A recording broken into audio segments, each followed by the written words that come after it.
Assalamualaikum warahmatullahi wabarakatuh.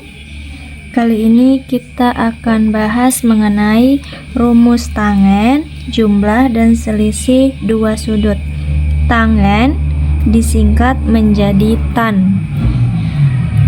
Kemudian rumus tangen itu ada tan alfa ditambah beta, kemudian ada tan alfa dikurang beta. Untuk rumusnya silakan perhatikan catatan ibu atau bisa kalian lihat di catatan kalian.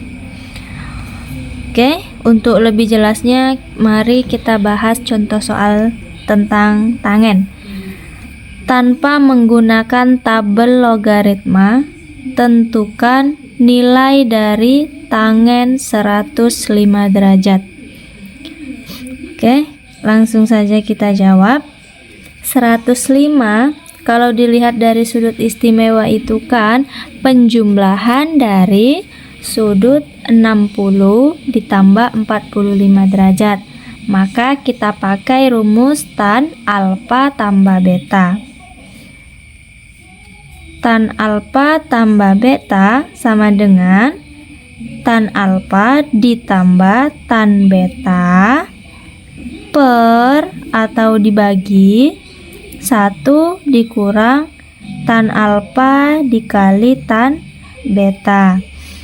Nah, tan alfa dan beta ini kita ganti menjadi angka, yaitu angka 60 dan 45 derajat. Alfanya 60, betanya itu 45.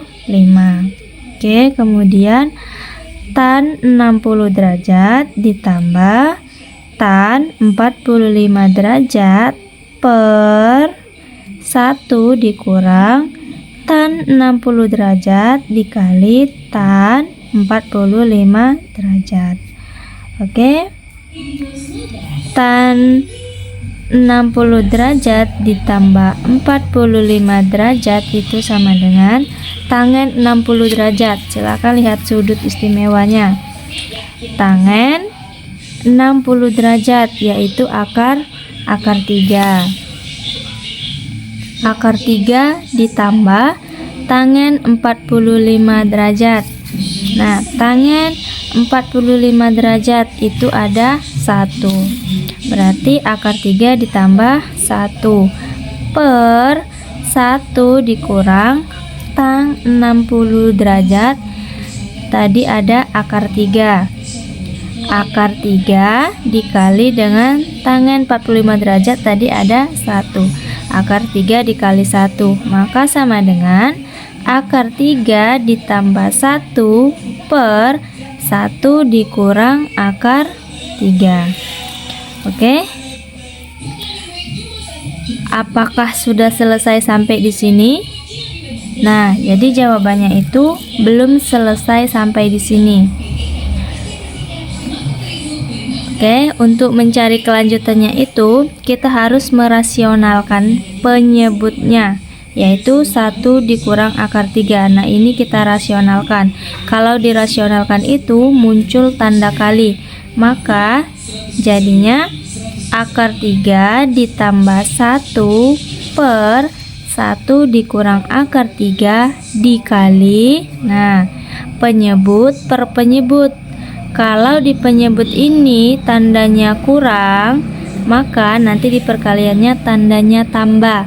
Kalau yang di sini tandanya tambah, maka nanti perkaliannya menjadi kurang. Ini kan kurang, berarti perkalian nanti jadi tambah. 1 ditambah akar 3 per 1 ditambah akar 3. Nah, yang kita rasionalkan ini hanya penyebutnya, kalau pembilangnya itu tetap. Kemudian, kenapa yang dirasionalkan ini penyebut per penyebut? Karena 1 ditambah akar 3 per 1 ditambah akar 3 itu hasilnya 1. Jadi, kalau akar 3 ditambah 1 per 1 dikurang akar 3 dikali dengan 1 tambah akar 3 per 1 tambah akar 3, itu tidak akan mempengaruhi hasil dari akar 3 ditambah 1 per 1 dikurang akar 3. Karena ini kan tadi nilainya 1. Jadi kalau yang ini akar 3 tambah 1 ini di per 1 kurang akar 3 dikali dengan 1, maka hasilnya tetap akar 3 tambah 1 per 1 kurang akar 3. Nah, kalau sudah seperti ini, maka kita tinggal mengkalikan. Mengkalikannya itu pembilang dikali dengan pembilang, kemudian penyebutnya dikali dengan penyebut. Oke, ini kan ada dua angka, ada akar 3, ada akar 1. Yang pertama kita selesaikan itu akar 3-nya dulu.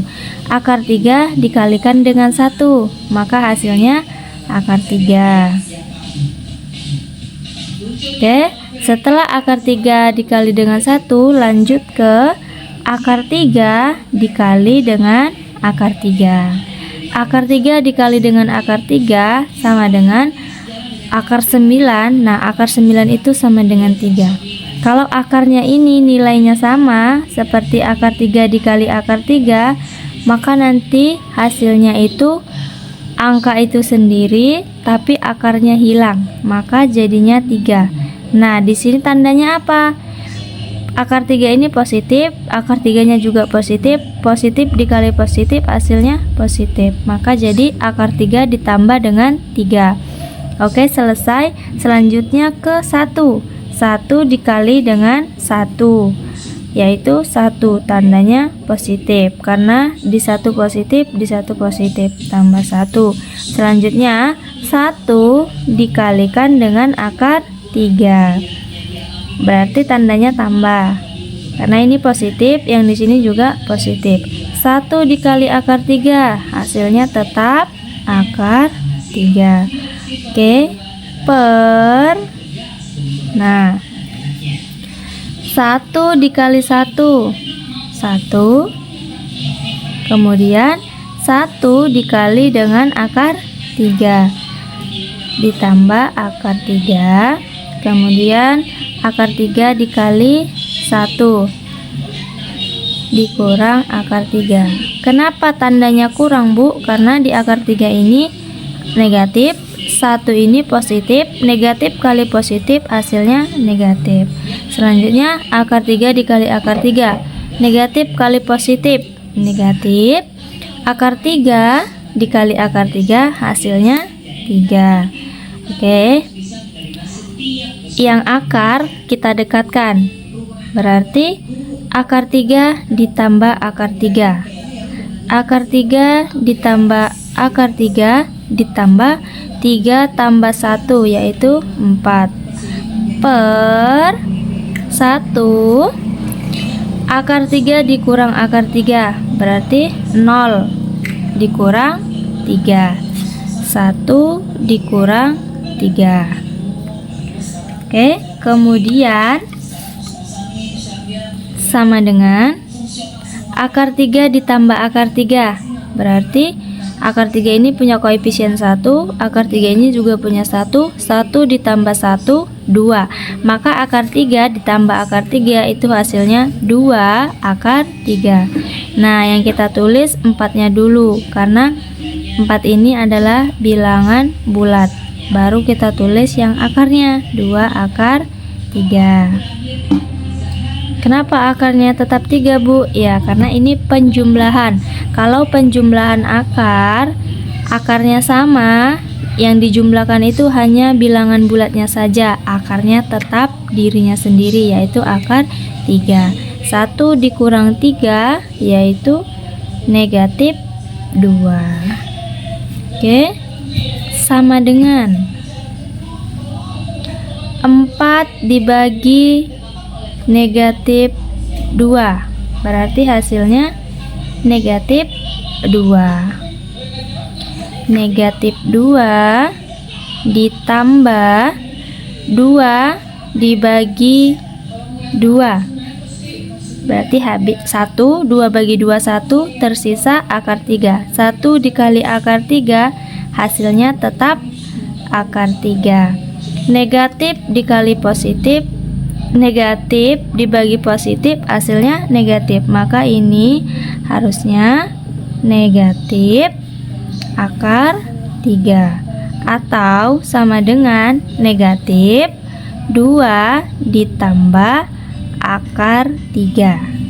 Negatif kali 2 hasilnya negatif 2. Negatif dikali akar 3 hasilnya negatif akar 3. Maka negatif 2 dikurang akar 3 itu sama dengan negatif 2 ditambah akar 3. Oke, cukup sekian penjelasan dari rumus tangen, jumlah, dan selisih dua sudut. Semoga pembelajaran hari ini bisa bermanfaat dan dapat dipahami.